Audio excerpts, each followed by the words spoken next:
ঈদুল আজহার আর মাত্র কয়েকদিন বাকি, আর তাই নীলফামারীর বিভিন্ন খামারে এখন ব্যস্ত সময় পার করছেন খামারিরা।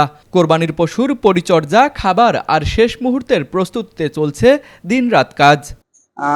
আমার খামারে এবার 32টার মতো গরু আছে, যেগুলা কোরবানির উপলক্ষে আমি প্রস্তুত করতেছি। আর আমার গরুগুলা সাধারণত অর্গানিক ভাবে পালিত হয়, সাইলেজ ব্যবহার করি আর নিজে দানাদার তৈরি করি। কোনো ধরনের খারাপ স্টেরয়েড অথবা হরমোন এটা ব্যবহার করা হয় নাই।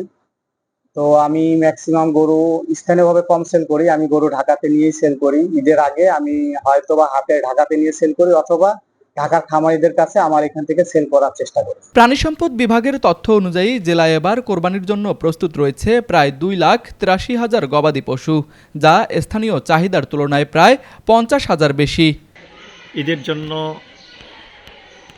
কিছু গরু, ষাঁড় গরু মোটা তাজাকরণ পদ্ধতিতে মোটা তাজাকরণ করতেছি।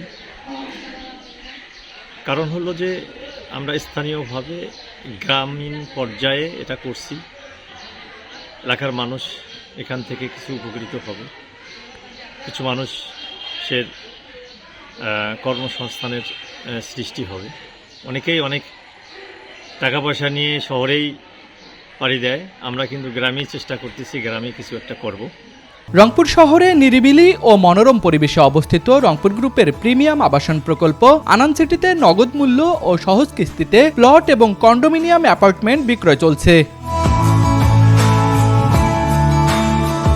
দেশি গরুর চাহিদা বাড়ায় খুশি খামারিরা। প্রাকৃতিক খাবারে মোটা তাজা করা গরুর প্রতি ক্রেতাদের আগ্রহ বেশি বলে জানান তারা। শুধু বাণিজ্যিক খামারই নয়, গ্রামের অনেক পরিবারও বাড়িতে গরু পালন করছেন কোরবানিকে ঘিরে। 1 বছর ধরে যত্নে লালন পালন করা গরু এবার ভালো দামে বিক্রির আশা তাদের। আর যারা আমার এখান থেকে গরু কিনতে ইচ্ছুক, আমার মনে হয় যে 100% একটি সুস্থ গরু পাবে। কারণ বেশিরভাগে আমরা ঘাস দিয়েই এই খামার করি, নিজস্ব ঘাস আর কিছু যেটা হলো দানাদার খাবার নিজেই তৈরি করি এবং নিজে তৈরি করেই খাওয়াই। এইভাবেই আমরা মোটা তাজাকরণ পদ্ধতিতে আসি। আরেকটা জিনিস সবচেয়ে ভালো, সেটা হলো যে আমরা গরুকে লাইভ ওয়েট দিয়ে বিক্রি করি একটা নির্দিষ্ট অ্যামাউন্ট ধরে, তাতে হলো কেউ ঠকবে না। ইতিমধ্যেই নীলফামারীর পশুর হাটগুলোতে ভিড় বাড়তে শুরু করেছে। দেশের বিভিন্ন এলাকা থেকে আসছেন ব্যাপারীরা।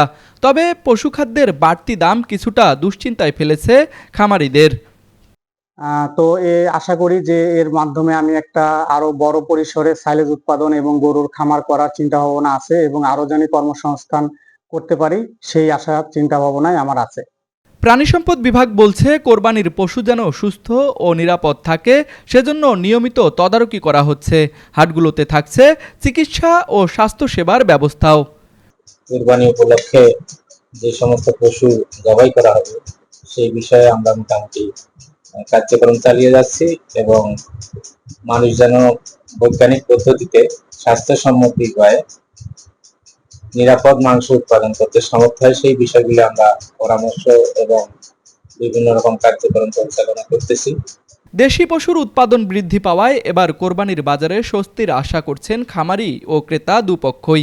সব মিলিয়ে ঈদকে ঘিরে প্রাণচাঞ্চল্যে মুখর হয়ে উঠেছে নীলফামারীর পশুর হাট ও খামারগুলো। নীলফামারী প্রতিনিধি ইব্রাহিম সুজনের পাঠানো তথ্যচিত্রে ডেস্ক রিপোর্ট, RCTV।